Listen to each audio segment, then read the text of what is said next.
Welcome to the Deep Dive, where we take your stack of sources, articles, research, and our own notes, and really pull out the most important nuggets of knowledge and insight. Exactly. The goal is to give you that shortcut to being truly well-informed. Without the overload, right? And maybe with a few surprising facts, maybe a laugh or two along the way. Indeed. And today, we're navigating a truly diverse landscape. Global headlines, some groundbreaking discoveries. Yeah, from deep inside our planet all the way out to, well, the far reaches of space. We'll touch on complex geopolitics, some significant economic shifts, and fascinating tech advancements, too. So, our mission today, cut through the noise, give you the key insights, and maybe connect some dots between things that seem totally unrelated. We've got AI, major international crises. And yeah, you heard me right earlier, even a medieval knight found under an ice cream parlor. That one's definitely intriguing. So yeah, get ready to understand what really matters in these stories. #tag unveiling the universe and our planet's secrets. Okay, let's start way out there. Something truly out of this world. NASA's, that's the National Aeronautics and Space Administration, their Chandra X-ray Observatory has spotted something wild. Yeah, they've observed a young exoplanet, TOI 1227b, and it's literally shrinking. Shrinking? Like how? Well, it's what they call a baby exoplanet, only about 8 million years old. Started out Jupiter-sized. Okay, big. Right. But it's losing its atmosphere incredibly rapidly. Why is that happening? It's because of intense X-ray radiation from its host star, TOI 1227, which it orbits very closely. So the star's just blasting its atmosphere away. Essentially, yes. Get this, it's shedding the equivalent of Earth's entire atmosphere every 200 years. Wow. That's a cosmic diet, all right. So what does this mean for, understanding how planets evolve? It's huge. The insights from TOI 1227b are really crucial for refining our models of how planets form and evolve under these really extreme conditions. So it challenges how we thought planets could survive near hot stars. Exactly. And it suggests maybe some of those super Earths we see might actually be the shrunken cores of planets that were once gas giants. Huh. Redefining the search for habitable worlds, maybe? Potentially. It raises that important question, what's the ultimate fate? Astronomers think it'll probably become a small, barren world eventually. Just a rock left over. Fascinating. It's a prime candidate for future studies because of these unique stellar radiation effects. Okay, so while NASA's looking way out there, they're also focusing closer to home, right?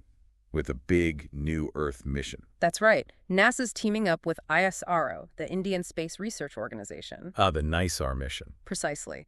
NISAR stands for NASA ISRO Synthetic Aperture Radar. Okay. It's this collaborative satellite set to launch from the Satish Dhawan Space Center in India, probably late July at the earliest. And it's using radar? Advanced radar, yes. Yeah. Span and L-band synthetic aperture radar.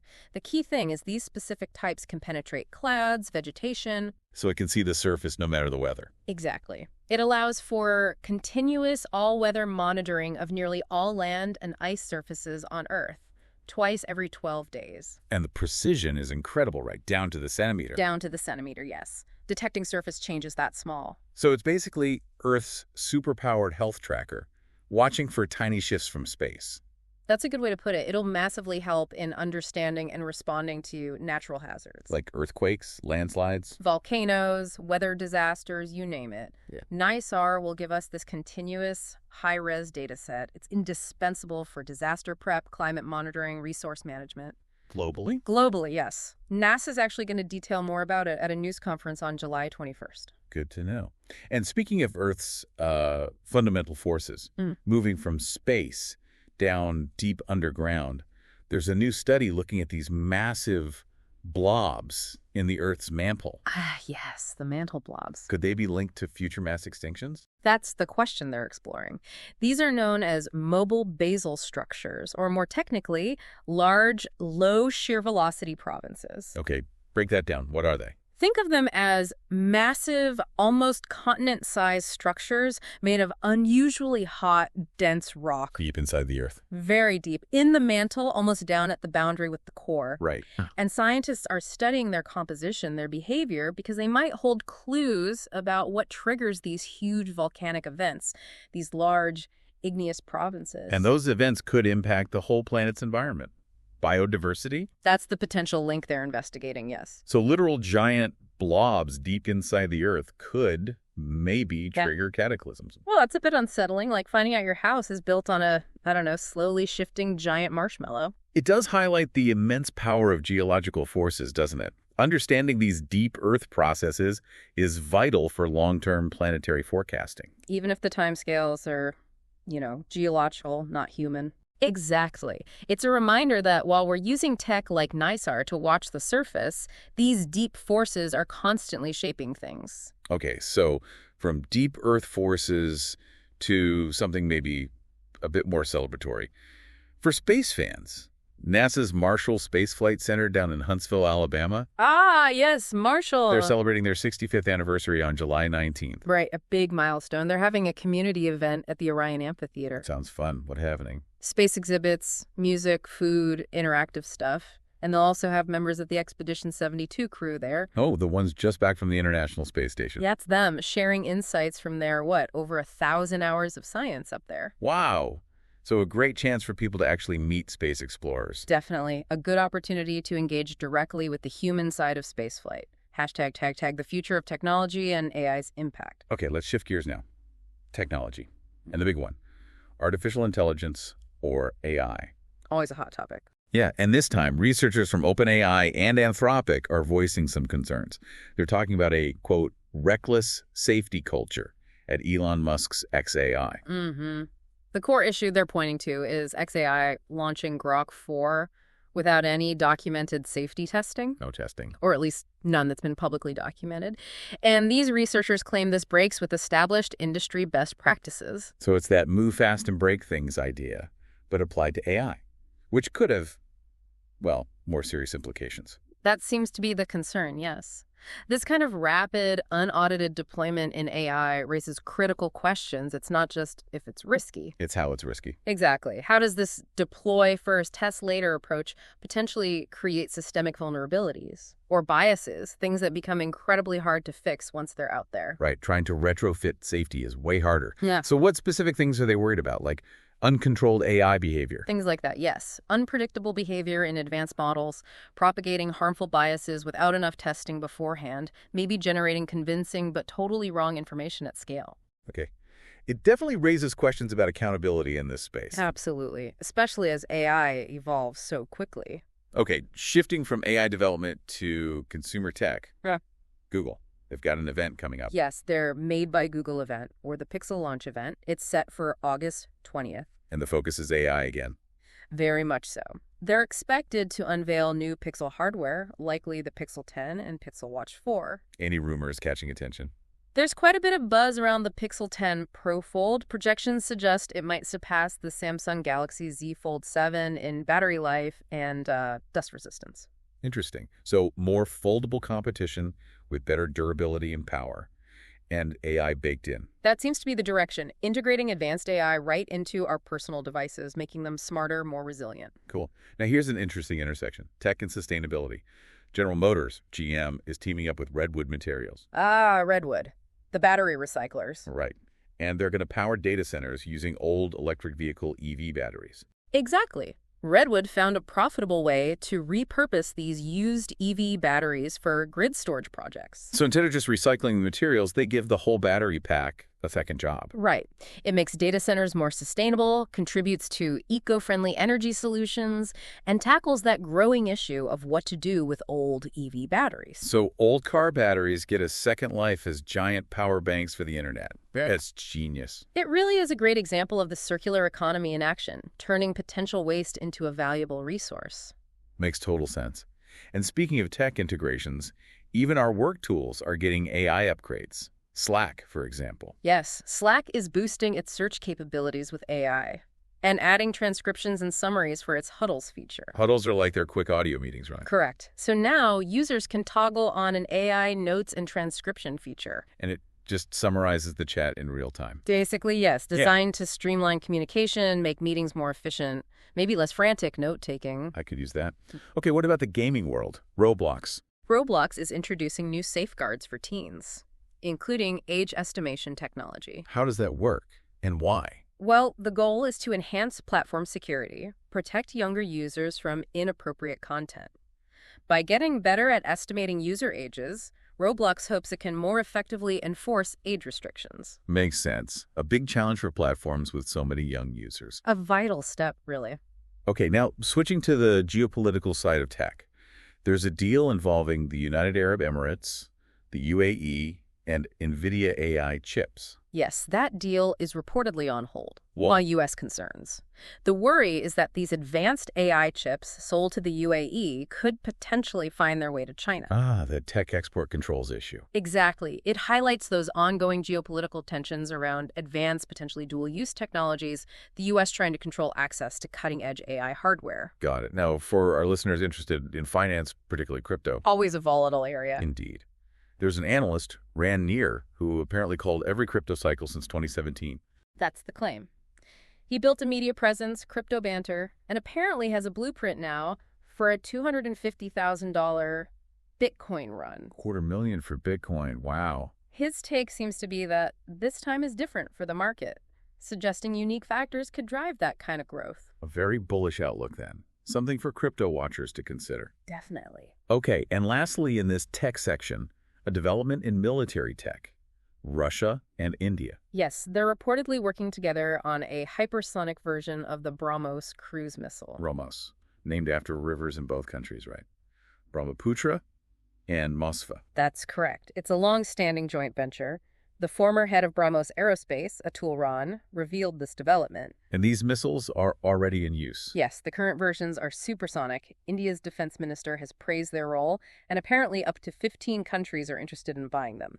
There's also a smaller next-generation version in the works. So the existing ones are supersonic, meaning faster than sound. But these new ones are hypersonic. What's the difference again? Right. Supersonic is faster than sound, Mach 1 plus. Hypersonic is generally considered Mach 5 or faster, at least 5 times the speed of sound. Okay. And much more maneuverable, too. That's the key. Faster and more maneuverable, which makes them extremely difficult to track and intercept. So this has pretty significant implications for global defense. Absolutely. Potentially shifting strategic military balances if widely deployed. Hashtag tag geopolitical flashpoints and humanitarian crises. All right, let's move now to some really critical and, frankly, difficult global situations. Yeah. Starting with Gaza. Yes. Tragically, at least 21 people were killed there recently. How did it happen? It was a crowd surge, a stampede at an aid distribution site. This site was operated by an Israeli-backed group. Oh, that's devastating. Suffocation and stampede. It just highlights the incredibly urgent and desperate situation for people trying to access basic resources in Gaza. Reports suggest a new system at the aid site might have contributed to the chaos. Just heartbreaking. Yeah. So what's the international reaction? Any calls for accountability? There are. The Hague Group, which is a coalition of 12 countries, includes places like Bolivia, Cuba, South Africa. They met in Bogota, Colombia. And what did they decide? They announced several measures aimed at holding Israel accountable. Things like committing to deny arms transfers, reviewing public contracts to avoid supporting actions in the occupied Palestinian territories. And supporting universal jurisdiction mandates. Correct. South Africa's International Relations Minister spokesperson, Crispin Fury, went further, calling the situation in Gaza unquestionably a genocide and urging enforcement of International Court of Justice, or ICJ, rulings. How did Israel respond? Israel criticized the conference, calling it a moral travesty and maintaining the legitimacy of its defensive actions. Okay. Another really volatile situation involves Israel and Iran. Tensions seem very high. Extremely high. A senior Iranian security official has issued a warning. What kind of warning? Essentially saying Iran is prepared for retaliatory action unless Israel is punished for recent strikes, and the U.S. compensates Iran for damage to nuclear facilities. This relates to strikes last month. Yes, the Israeli Defense Forces, the IDF, conducted operations targeting Iranian military and nuclear sites. There were casualties. And Israel's rationale was preventing nuclear weapons development. That's Israel's assertion. Iran, of course, denies it's developing nuclear weapons, says its program is peaceful, monitored by the IAEA, the International Atomic Energy Agency. Although they have been enriching uranium beyond the limits of the 2015 deal. That's also true. The Iranian official is basically saying the recent U.S.-brokered ceasefire from June 24th is temporary, and any talks are pointless without reparations and punishment for Israel first. So a demand for deterrence to be restored before diplomacy. Complex. Very complex. And conflict continues to intensify in Syria as well. Yes, we're seeing Israeli strikes on Damascus, the capital, happening amidst fighting between Syrian government forces and the Druze minority in the south. Israel says it's defending the Druze. That's their stated position. This has led to new ceasefire announcements by the Syrian government and Druze leaders. And the Syrian president, Ahmed al-Shara. He vowed to protect the Druze after the Israeli strikes. Local leaders in Sawaida, the main Druze area, have reportedly taken control of security there to try and end sectarian violence. What about the U.S. position? The U.S. announced specific steps to end the violence. Meanwhile, Syria accuses Israel of treacherous aggression. Reports suggest Syrian forces have withdrawn from Sawaida after mediation. A very tangled situation with many actors involved. Indeed, a complex web of alliances and interventions. And of course, the war in Ukraine continues, with really worrying reports from both sides. Yes, Al Jazeera reported what they called a horrific Russian attack on a shopping center and market in Dobropilya in eastern Ukraine. Casualties there. At least 2 dead, 22 injured reported. President Zelensky condemned it as stupid Russian terror. And reports from the Russian side. RT, the Russian state-affiliated media, reported a Ukrainian drone strike on a residential building in Voronezh in southern Russia. Injuries there. At least 3 children reported injured.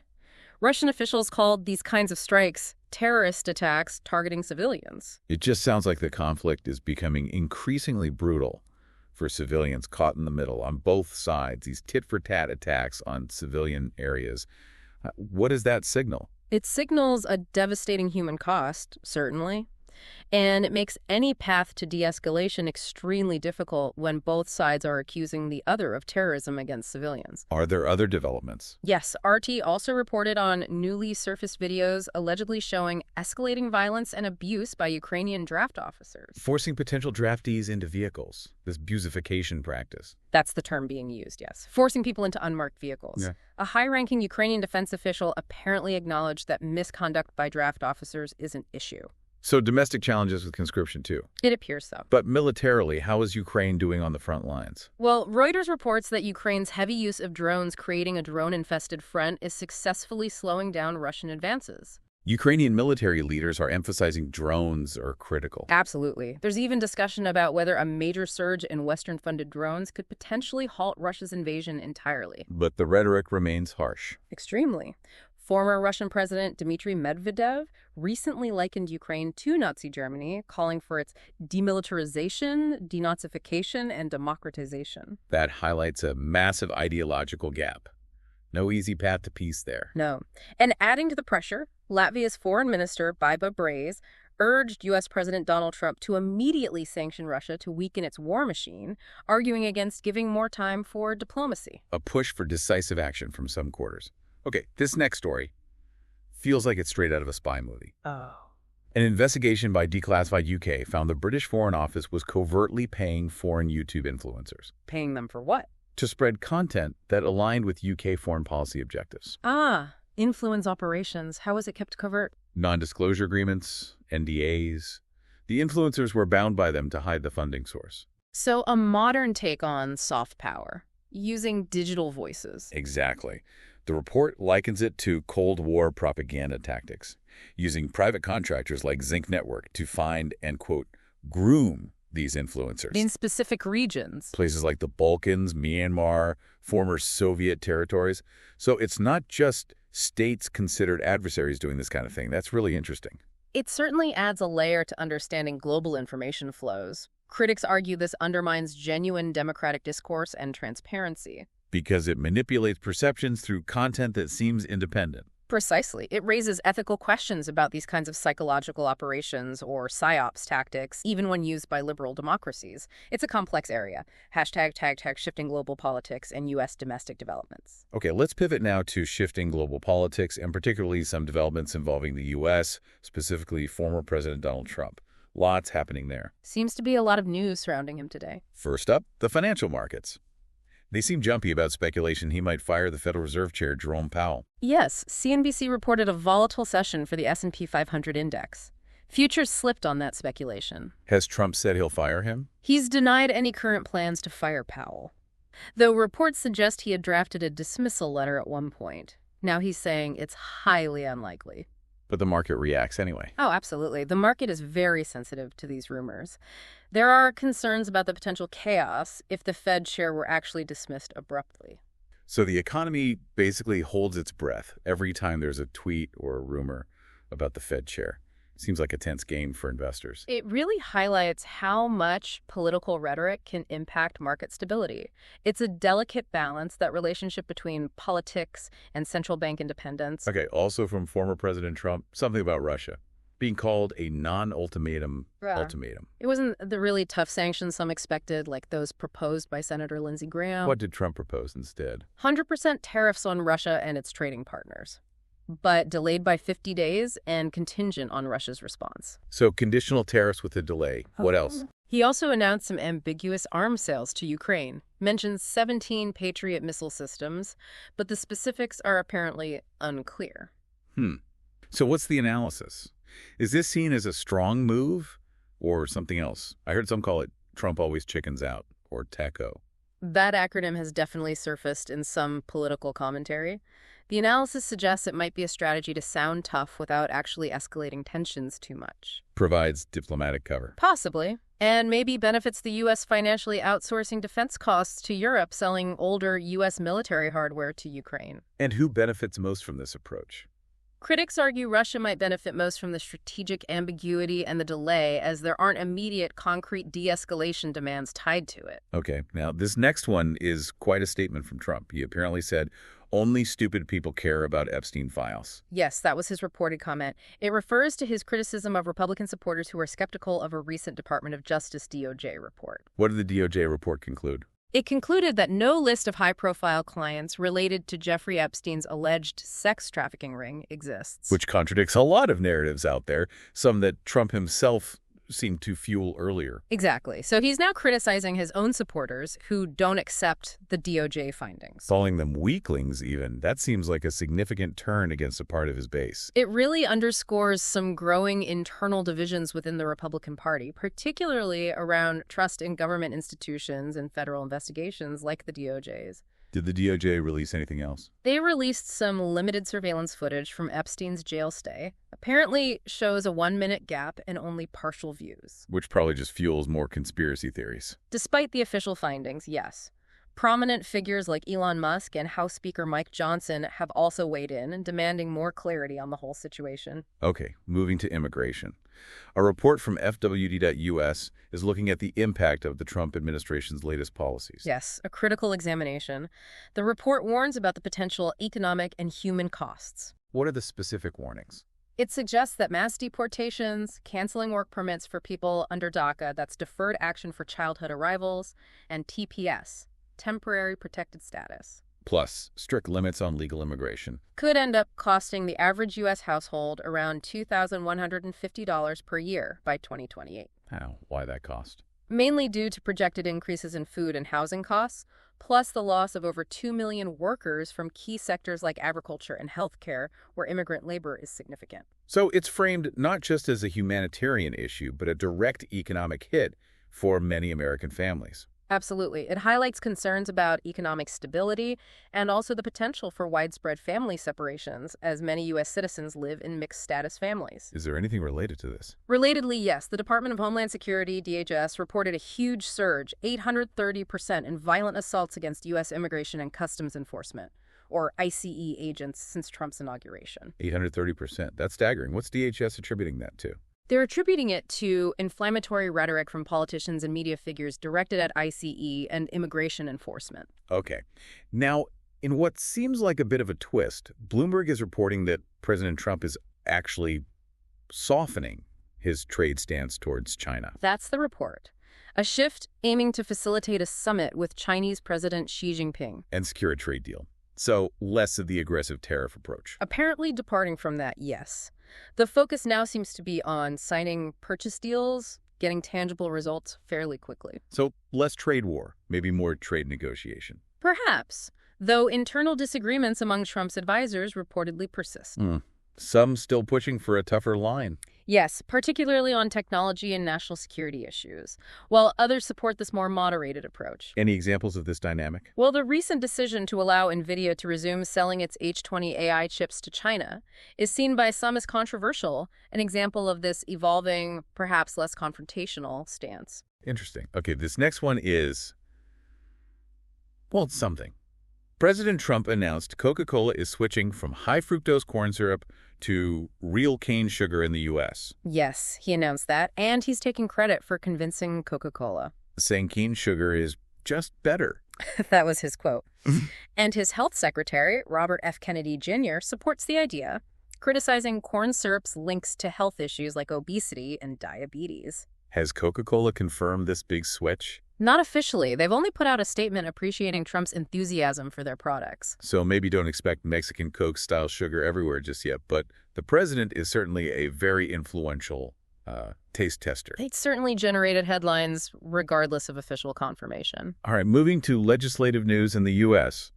The Senate voted on cuts. Yes, they voted to cut $9 billion from public broadcasting and foreign aid. As part of President Trump's clawback bill. Correct. It's a rescission request. 2 Republicans actually opposed the president on this, but the bill is moving forward anyway. So a significant shift in funding priorities. Clearly indicates that, yes, a move to reduce spending in those specific areas. Okay, another Trump-related story, this one involving tech billionaire Elon Musk. Apparently, they've had a falling out. Seems so. Musk reportedly changed his phone number after a row with Trump Over what? over a controversial spending bill dubbed the One Big Beautiful Bill. House Speaker Mike Johnson revealed Musk stopped responding to messages trying to get his support for it. Musk criticized the bill. Yeah, he said it could potentially bankrupt the country. The conflict escalated from there. Escalated how? Reports of Trump threatening to deport Musk back to South Africa, hinting at removing EV subsidies. Wow. And Musk's response. He announced plans to launch a new political party, the America Party, a move Trump dismissed. So quite a public rift there. Definitely. Now, a legal story. Maureen Comey, a federal prosecutor, has been fired. Yes, Maureen Comey, who is the daughter of former FBI Director James Comey. She was involved in some high-profile cases. Why high profile? She was a prosecutor on the Sean Diddy Combs case, the Ghislaine Maxwell case. And her termination, particularly from cases related to Epstein, is raising questions. It certainly is. It's generated controversy in the legal community about the Justice Department's actions and adds another layer to the scrutiny surrounding these cases. Okay, shifting across the pond to the UK. A significant data breach involving the military. Yes, a major leak. The military accidentally leaked personal information of about 18,700 Afghan refugees and their relatives. How many people total? Around 33,000 people affected. And this includes people who worked for British forces. Exactly. Details of those who assisted British forces, many of whom were then secretly relocated to the UK under special schemes because of threats from the Taliban. So this leak puts them at immense risk. Was this recent? The leak itself wasn't immediate, but its disclosure was prevented until this year, 2024, by a court-ordered super injunction. A super injunction. To keep it secret. Yes. The estimated total cost relocating everyone affected is huge, between 5.5 and 6 billion pounds. That's a massive blunder with enormous safety, trust, and financial implications. Absolutely. Raises serious questions about data security protocols. Now, moving to Turkey, a prominent opposition figure, Ekrem İmamoğlu. The former mayor of Istanbul. Right. He's been sentenced to prison. Yes, 20 months in prison for insulting a public prosecutor. What was the alleged insult? He was accused of calling Istanbul's chief prosecutor, a King Gürlik, rotten-minded. This happened after a raid on a youth leader from İmamoğlu's party, the CHP Republican People's Party. İmamoğlu denies this and claims it's politically motivated. He denies the insult charge and also separate corruption allegations against him. He claims their attempts to block him from running against President Erdogan in the 2028 presidential election. Does this sentence ban him from politics? The sentence itself fell short of an outright ban from holding public office, but he still faces potential future legal hurdles. And the government's position. The Turkish government maintains that the judiciary is independent and denies any political interference, but it clearly underscores the intense political tensions in Turkey. Okay, other international political news. The U.S. has been deporting immigrants to Eswatini, the country in southern Africa. That's correct, raising human rights concerns. Who was deported there? Reports mention 5 individuals, originally from Laos, Vietnam, Jamaica, Cuba, and Yemen, were sent to Eswatini under President Trump's orders. Why Eswatini? It seems to be part of a broader trend of deporting foreign nationals to third-party countries, not necessarily their country of origin. Critics argue sending people to countries with known human rights issues puts them at serious risk. A controversial practice. Okay, back to the UK, involving a journalist this time. Yes, a British journalist named Steve Sweeney. He heads the Lebanon office for RT, the Russian state-funded broadcaster. What happened to him? He was reportedly detained and interrogated by UK authorities when he returned to the UK, suspected of terrorist activities. Based on what? RT's editor-in-chief, Margarita Simonian, reported his electronic devices were seized, and he was questioned about his work for RT and any ties to Hezbollah. So, scrutiny linked to his employer and work in the region. It seems so. This is seen by some as part of a broader trend of increased scrutiny for journalists working for alternative or state-funded media, especially those with views perceived as pro-Russian or pro-Palestinian, in the context of Western responses to the Ukraine war. And Moscow's reaction. Moscow criticized these actions as infringements on free speech. It highlights that complex tension between media freedom and national security concerns. Now, over to Germany. They're tightening laws. Yes, planning to tighten people smuggling laws. This comes as their chancellor, Friedrich Merz, is visiting the UK for the first time. So, a focus on immigration control. How's Merz doing domestically? It's mixed. A recent poll showed about a third of German voters feel things are actually worse under Merz's leadership so far. Highlights some early political divisions. And speaking of German divisions, even summer holidays are causing a row. Apparently so. Yeah. A fierce argument between Germany's 16 states over the scheduling of summer school holidays. What's the issue? The southern states are accused of hogging the most popular dates. Huh? A classic example of federalism, maybe, where even vacation schedules become political. Exactly. Reflects those regional identities and power plays. On a more serious diplomatic note for Germany, though, stronger ties with Africa. Yes, German politician Lars Klingbeil is urging stronger ties during his visit to Durban, South Africa. What's he doing there? Visiting South Africa's biggest harbor, meeting with German businesses. It reflects Germany's push to deepen international partnerships beyond its traditional allies. Okay, now a significant historical discussion involving France and its colonial past in Africa. Yes, specifically regarding Niger. France is reportedly willing to discuss restitution for crimes committed by its troops there during the colonial era. Restitution, but not necessarily taking responsibility. The French government expressed openness to bilateral collaboration, but hasn't formally acknowledged responsibility for atrocities committed over a century ago by the Mission Afrique Centrale, the MA. What kind of atrocities? Things like burning villages, looting cultural artifacts. The UN Special Rapporteur has highlighted France's lack of an official inquiry into these events. And this comes as the African Union is focusing on reparations. Yes, the AU has designated 2025 as the year of reparations, so this conversation is intensifying globally. Okay, shifting to South America. Colombia's President Gustavo Petro, he's called for cutting ties with NATO. Yes, NATO, the North Atlantic Treaty Organization. Why? What's his reasoning? He accused leaders of the military bloc of supporting what he termed a genocide, which seems to be a reference to the crisis in Gaza. Which was a key topic at that Hague Group summit he hosted in Bogota. Exactly. It reflects a potential divergence in foreign policy for some Latin American nations, driven by humanitarian concerns about conflicts elsewhere. Now we're to Japan. There's a debate about Japanese first policy. Yes. Yoshihiko Noda, a leader in the opposition Constitutional Democratic Party, or CDP, criticized this policy. What's his argument? He's calling for a more inclusive society that respects minorities. He argues foreign residents are actually critical for maintaining Japan's economy, especially with its aging population. So a tension between nationalist sentiment and economic reality. That seems to be the core of the debate. Back to the UK quickly.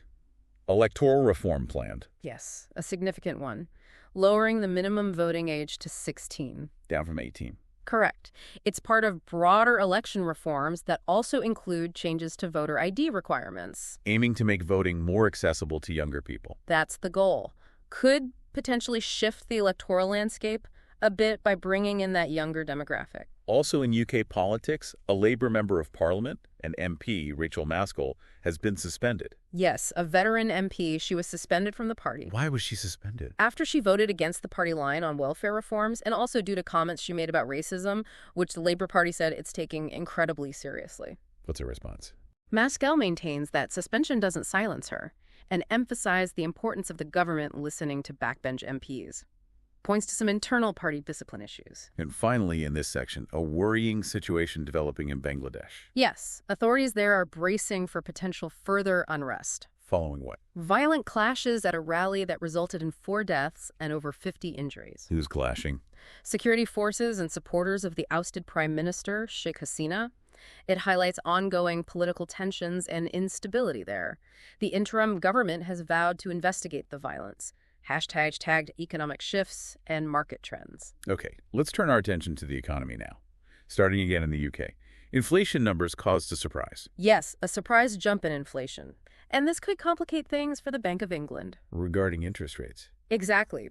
Higher inflation often makes central banks hesitate about cutting interest rates. It signals ongoing price pressures. So those anticipated rate cuts, meant to stimulate the economy, might be delayed. It's possible. Puts the Bank of England in that tricky spot, balancing inflation control versus supporting economic growth. And the UK job market isn't looking too strong either. Seems to be cooling off. Official data shows wage growth slowing down and the number of job vacancies falling. Unemployment rate. It's rising. All indicators point towards a weakening labor market, Which could impact consumer spending, overall economic activity. potentially leading to a broader slowdown if these trends continue. Yes. Okay, now for a much more positive economic story. From Puerto Rico. Oh, yeah. Music superstar Bad Bunny is doing a 30-show concert residency in San Juan, Puerto Rico. 30 shows. That's huge. And the economic impact is expected to be massive. Over $200 million injected into the local economy. Wow. How are they calculating that? Well, this historic residency has already driven a huge surge, 11,150% in short-term rental bookings, over 35,000 hotel nights booked. Incredible numbers. Projections estimate it could boost the island's GDP, gross domestic product, by 0.15% and increase tourism-related jobs by 3%. So economists see this as a major driver for Puerto Rico's post-pandemic recovery. Absolutely. It really shows the significant economic power that these huge cultural events and influential figures can have, especially for places relying on tourism. That's amazing. Who knew one music superstar could basically be an economic stimulus package? Are there any, downsides or long-term thoughts when an economy leans so heavily on one event? That's a fair point. While it's a fantastic short-term boost, over-reliance on single events can create vulnerabilities. The ideal scenario is using this momentum to build more diverse, resilient economic structures for the long haul. Makes sense. Okay, now to the other end of the spectrum for family finances in the UK. Summer holiday clubs. Childcare costs during the school break? They're getting really expensive. The average cost is now $1,076 per child for the summer. Per child? Ouch! Yeah, research from the Children's Charity Quorum found prices went up by as much as 13% in some areas. That's a huge financial burden for families, almost like paying for another vacation just for childcare. Exactly. A major budget headache for many. Now, over to Germany's industrial sector. Their green steel project, facing a setback. Yes, the steel giant ArcelorMittal has pulled out of a significant green steel project there. Why did they pull out? Primarily cited high energy costs in Germany. So this casts doubt on Germany's ambitions for a green steel industry. It certainly does. It highlights the real-world challenges industries face when trying to transition to sustainable practices, especially when the economics, like energy prices, aren't favorable, a blow to decarbonization goals. Okay, back to the U.S. Wyoming's mining industry. Facing, quote, profit and peril under former President Trump. Yes, Wyoming is a major player, produces almost 40% of U.S. coal, holds the world's largest reserve of trona, which is used in glass, chemicals. So industry leaders like Trump's promises of fewer regulations. They generally welcome that, yes. But concerns remain about the long-term impact on mine workers and the environment. It's a complex picture. Policy changes having direct effects on livelihoods and the landscape. A classic example of that dynamic. In the UK now, an issue for homeowners. Flat owners planning legal action. Yes, against property management firms over alleged secret insurance charges. Secret charges. What's the accusation? that these firms are charging undisclosed commissions when arranging building insurance for the apartment blocks they manage. So lack of transparency potentially costing flat owners more. Exactly. Raises concerns about transparency and consumer protection in the housing market, could lead to major legal fights and maybe new regulations. Okay, now looking at the business world, specifically pharmaceuticals. Seeing consolidation, big's getting bigger. That's the trend, highlighted by Merck & Co.'s recent acquisition. Who do they acquire? They bought Verona Pharma, a London-based company, for $10 billion. Why Verona? What do they specialize in? Respiratory treatments. They have a promising drug that Merck expects could bring in $4 billion in annual sales within a decade. So Merck is aggressively strengthening its pipeline. Very much so, aiming to enrich their offerings, influence global healthcare. But this trend of consolidation also raises questions. Like market power concentration, impact on drug costs, accessibility. Precisely those questions, especially for new, innovative treatments. As big companies merge, it can impact pricing and research priorities. So we should probably expect more big pharma mergers, especially as patents expire. Predictably, yes. The race for new treatments and securing future revenue streams is definitely heating up, driving this consolidation. Okay. And on a completely different business note, something unique in Japan. Yes, the company Persona is opening a new resort on Awaji Island. What's unique about this resort? It offers guests the chance to participate in seasonal farming activities. Farming.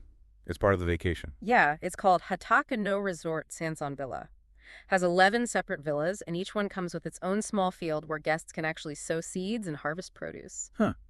Blending hospitality with an agricultural experience? Exactly, catering to that growing interest in sustainable experiential travel, a very unique concept. #tag health and human stories. All right, let's move into our final section, focusing on health news and some compelling human stories.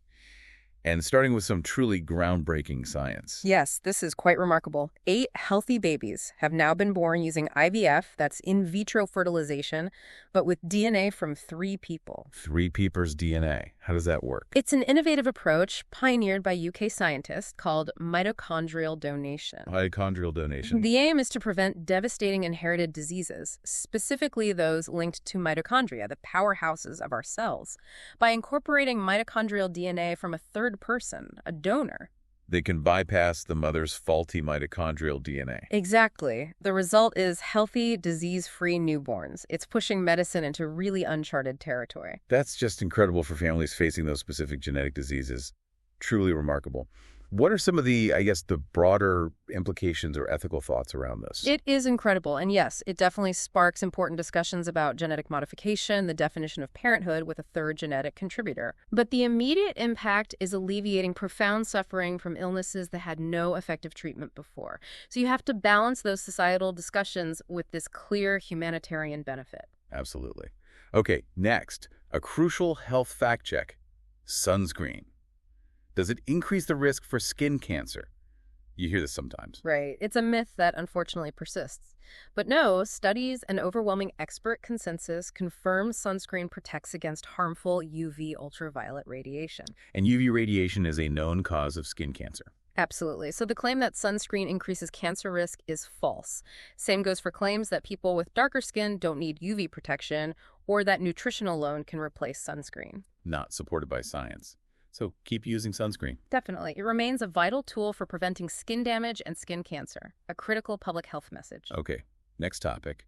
Smartphone addiction. Many of us feel glued to our phones. Does science offer any help? It does offer some guidance. Clinical trials have shown that replacing smartphone time with physical activities can be really effective. Like exercise or sports. Exactly. It helps reduce the addictive behavior itself and also helps lower feelings of loneliness, anxiety, and stress that often go along with excessive screen time. So time to put down the phone and maybe pick up a basketball or just resist checking notifications constantly. Basically, yes. Finding that balance, integrating physical activity, setting conscious limits on screen time, that seems to be key for managing smartphone use healthily. Good advice. Okay, an environmental health story now from Ohio in the U.S. Yes, the Environmental Protection Agency, the EPA, is meeting with local residents there. About what? What's the frustration? It's about a planned trash transfer facility. Residents are speaking out against having this station built in their neighborhood. Concerns about smell, traffic, environmental impact. All of the above. It highlights concerns about community impact, environmental justice, and how local governance handles these kinds of developments, balancing waste management needs with public health. Right, a common tension in many communities. Now, a demographic trend from Germany. Yes, their birth rate has fallen quite significantly. It's reached its lowest point in almost 20 years. In 2024, figures show 677,117 children were born. Which is a drop from the previous year. A drop of nearly 16,000 births, about a 2% decrease in the overall birth rate. What are the long-term implications of that? Significant implications for demographics, economic stability, social support systems. A consistently declining birth rate leads to an aging population, potential workforce shortages, pressure on pensions, and healthcare. A major challenge for Germany. Yeah. Okay, now a tragic incident reported from eastern Iraq. Yes, a massive fire broke out in a multi-story commercial building in the city of Kut. Fatalities reported. Sadly, yes. Reports indicate dozens were killed. Video clips apparently showed people trapped on the roof during the blaze. Oh, awful. Raises serious questions about building safety. Absolutely. Safety measures, emergency preparedness in commercial buildings, especially in crowded urban areas, underscores the need for strict building codes and enforcement. Definitely. Now, an update on an air crash investigation. The Air India flight that crashed in Ahmedabad, India last month. Yes. Flight 171. A terrible tragedy. 260 people lost their lives. What are the new details emerging from the probe? The investigation seems to be focusing more on the senior pilot, Captain Sumit Subharwal. Why him specifically? Cockpit voice recordings reportedly indicate he cut the fuel flow to the plane's engines. The first officer, Clive Kunder, apparently questioned this decision on the recording. Cut the fuel flow intentionally. Are they looking into the pilot's background? Yes, concerns about the pilot's medical records, including potential mental health issues, are reportedly part of the investigation now. This has also triggered inspections of the fuel switches on budding aircraft. A deeply concerning development in that investigation. It is indeed. Okay, finally, let's end on a truly surprising discovery. Something lighter, but historically fascinating. Always good to end on one of those. Archaeologists in Gdansk, Poland, unearthed something incredible beneath a former ice cream parlor. Under an ice cream parlor, what did they find? A medieval knight's skeleton. No way. A whole skeleton. Yes. They found an intricately carved tombstone first, which led them to the full skeleton. It was laid out within a rectangular arrangement of 23 stones. Wow. So you go in for a scoop of pistachio and they find a knight downstairs. That's amazing. It's an incredible, unexpected encounter with the past, isn't it? Provides this unique glimpse into the medieval era in that region. Knighthood, burial practices, historical narratives. What a find. Offers valuable insights into the culture and society back then. Absolutely. And a great reminder of the layers of history literally hidden just beneath our feet in the modern world. Hashtag tag outro. Well, we have certainly taken a deep dive today, haven't we? From shrinking planets and ancient knights. All the way to the very volatile intersection of politics, technology, and ongoing humanitarian crises. Yeah, it's quite a range. It is. And the sheer breadth of these stories, I think it reminds us that understanding the world isn't just about knowing isolated facts. It's about seeing the connections, right?